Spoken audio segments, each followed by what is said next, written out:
کامران صاحب، یہ فون آپ کا آئی فون، یہ اگر ہم 12-15 ہزار کا فون لے کے یہ باڈی اس کی ساری مشینری نکال کے اس میں ڈال دیں گے تو وہ آئی فون بن جائے گا؟ کیوں جی بن جائے گا جی آئی فون؟ آلٹو گاڑی کا انجن نکال کے ہم مرسیڈیز میں ڈال دیں گے، مرسیڈیز بن جائے گی؟ نہیں بنے گی۔ تو اس کا مطلب ہے کہ جو اصل چیز ہے وہ انسان کے اندر۔ میں اکثر وہ کہانی بھی سنایا کرتا ہوں، حکایت کہہ لیں کہ غبارے بیچنے والا شخص غبارے بیچ رہا ہے اور اس کے پاس مختلف رنگوں کے غبارے ہیں، نیلا، پیلا، سرخ، سبز، سفید۔ تو ایک سانولا سا بچہ جو ہے وہ قریب ہی کھڑا یہ منظر دیکھ رہا ہے۔ اب وہ گیس والے غبارے ہیں، بچے چھوڑتے ہیں، کلیپنگ کرتے ہیں، خوش ہوتے ہیں۔ سانولا سا بچہ آ کے غبارے والے سے کہتا ہے کہ انکل، اگر اس میں کالے رنگ کا غبارہ ہوگا تو کیا وہ بھی آسمان کی بلندیوں کی طرف محو پرواز ہو جائے گا؟ تو غبارے والا اس کو جواب دیتا ہے کہ بیٹا، جو چیز اس کو آسمان کی بلندیوں کی طرف لے کے جاتی ہے وہ دراصل اس کے اندر ہے۔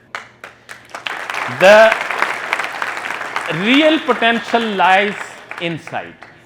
آپ لیٹسٹ کمپیوٹر لے کے اس کو اگر پرانے کمپیوٹر کی باڈی میں لگا دیں گے، سی پی یو میں لگا دیں گے تو وہ یہ نہیں ہے کہ پرفارم کرنا چھوڑ دے گا۔ اور کیسنگ آپ نے جناب آج کل کوئی لیٹسٹ ٹیکنالوجی کی لے لی اور پرانا کبھی 486 بھی ہوتا تھا، پینٹیم 1 بھی ہوتا تھا، وہ آپ نے اس میں لگا دیا تو اس سے وہ پینٹیم 1 نہیں بن جاتا۔ تو اصل جو چیز ہے انسان کا پوٹینشیل وہ اس کے اندر۔ شاہین کی جو تشبیہ اقبال نے بار بار دی ہے وہ اس لیے دی ہے کہ شاہین بلند پرواز ہے، شاہین تیز نگاہ رکھتا ہے، شاہین میں درویشانہ صفات ہیں، شاہین مردار نہیں کھاتا۔ تو میرا آپ سارے نوجوانوں کے لیے اقبال کی جانب سے میسج یہ ہے کہ شاہین بننا ہے، کرگس نہیں بننا۔ دو ڈاکٹر ہوں گے، دونوں ہو سکتا ہے ایک جتنا پیسہ کما رہے ہوں، دونوں کی معاشرے میں ایک جیسی عزت ہو، ایک نگاہ سے دیکھا جائے، لیکن کیا پتا کہ ایک ڈاکٹر جو ہے وہ گردے کاٹ کاٹ کے بیچ رہا ہے اور دوسرا جو ہے وہ اس نیت سے خدمت کر رہا ہے کہ میں نے اللہ سے اس کا اجر پانا۔ تو فرق کیا ہوا؟ پرواز ہے دونوں کی اسی ایک فضا میں، ایک کرگس کی زندگی جی رہا ہے اور دوسرا۔ مجھے بہت زیادہ خوشی ہے، صحیح پوچھیں، سنا تو تھا،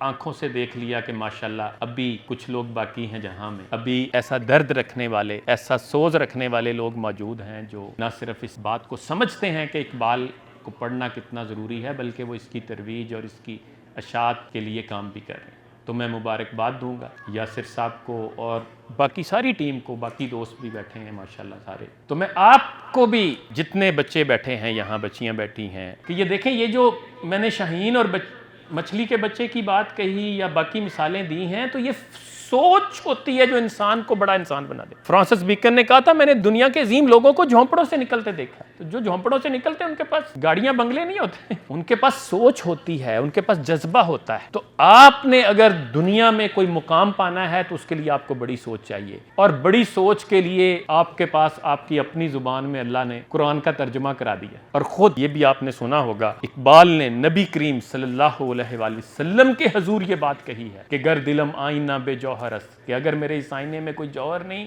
در بحرفم غیر قرآن مزمرس، اور اگر میرے ان حرفوں میں قرآن کے سوا بھی کوئی بات ہے تو کتنی بڑی بات آگے سے اقبال نے کہی کہ روز محشر خارو رسوا کن میرا، بے نصیب از بوسہ پاکن میرا۔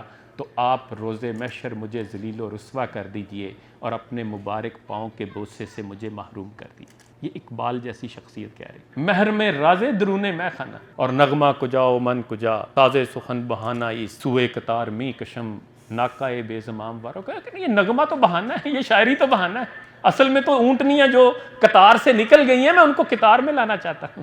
تو یہ آپ نے اقبال اگر پڑھ لیا تو میں دعوے سے کہتا ہوں، یہ آج لکھ لیں، آج کی تاریخ میں گھر جا کے لکھ لیں، سال، 2 سال، 4 سال، 5 سال بعد آپ اس میں، چونکہ روحانی طاقت ہے، شیکسپیئر یہ کام نہیں کر سکتا، شیکسپیئر کو بھی پڑھے ہیں، حکمت کی بات کہیں سے بھی ملے وہ مومن کی گمشدہ میراث۔ آپ نے ڈاکٹری کرنی ہے، آپ نے انجینئر بننا ہے، آپ نے بزنس مین بننا ہے، مینجمنٹ سائنسز پڑھنی ہے، لیکن میں کہوں گا اقبال کو ضرور پڑھیے گا، یہ آپ کی زندگی سنوار دے گا، یہ آپ کو کنویں کا مینڈک نہیں بننے دے گا، یہ آپ کو وسعت نظری عطا کرے گا، بلند فکری عطا کرے گا، وسعت قلبی عطا کرے گا۔